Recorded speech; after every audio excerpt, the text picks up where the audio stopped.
So I was working with a parent who came to see me in person, and I was doing a physical, an evaluation. It was a face-to-face session. The child was a very cooperative child, and he really participated to the best of his ability in understanding and doing all that was asked for the child to do.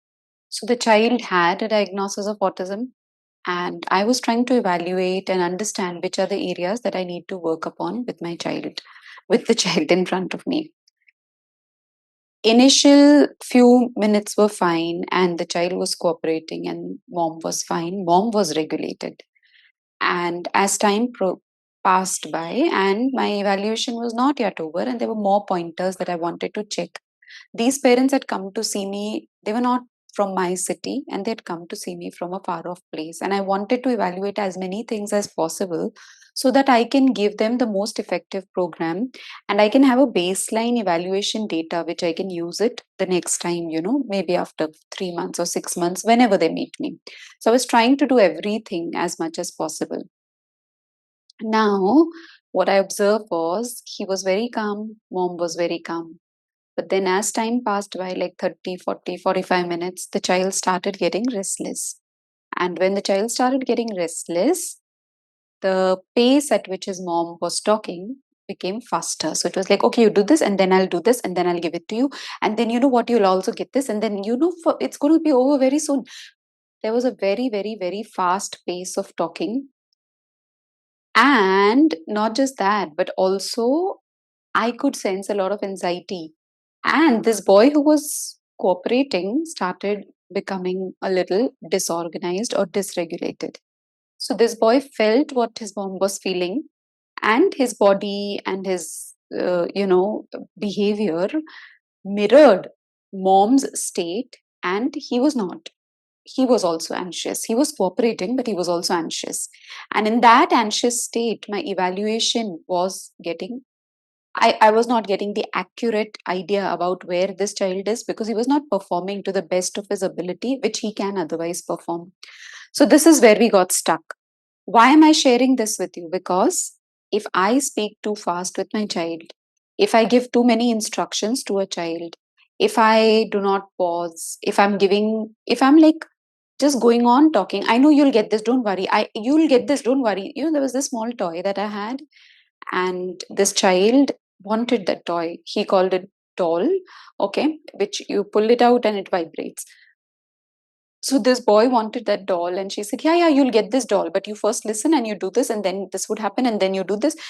It went on too fast. So the boy was told that he would get a reinforcer. He was given a reinforcer, but the reinforcer also was not working. The reward was also not working because mom got disorganized. And I said, okay, let's give him a break. Let him just go and swing. Let him just go out and go and look out of the window. Let's give him a break. After the break, when he came back, mom, I was trying my best to not make the parent feel that she's being judged, but the parent started feeling that, oh my god, my child is not performing. I want my child to cooperate, I want my child to comply, I want my child to do the best so that I can get and make the most of this visit here with this therapist. And this whole backlog of thoughts which I sensed are going on, and the mother started reflecting onto the child. And when we gave a break and the child was comfortable, we started seeing changes, in the child's activity level. Initially, when the parent came, her state was here. As the time passed, when child did not cooperate, her anxiety started going up, up, up, up, up, and this is where the anxiety stayed while we ended the session. So my aim is that if I can be more mindful, if this happens during the session with my child, what is my state? Am I talking too fast? Am I giving too many instructions? Am I promising a reward, and I'm still making the demands also too high? So my aim is to lower the demands the moment I start feeling child is anxious, to make my state more regulated. These are the two things that I would do. Maybe give a movement break to the child. So I'm trying to get the child to this level. And once I sense, oh, the child's state has also come down and he's also more regulated, then I start the activity again.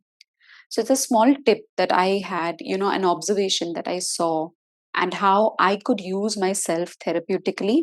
It's called therapeutic use of self, where I use my voice, my volume, my body language, the pace at which I talk, the tone of my talking, everything. I use it therapeutically, which means I change it according to the state of the child. And if the child needs a movement break, I do give that kind of a break, even if I'm pressed by time. And if I feel I'm being judged as a parent, and if you, as a therapist, are listening to me, then trying to take care that I am trying to support the parent also, and making her feel that it's okay if the child is not performing. It's okay if the child takes time. This is a small little bit that I wanted to share with you. I hope this was helpful. Take care.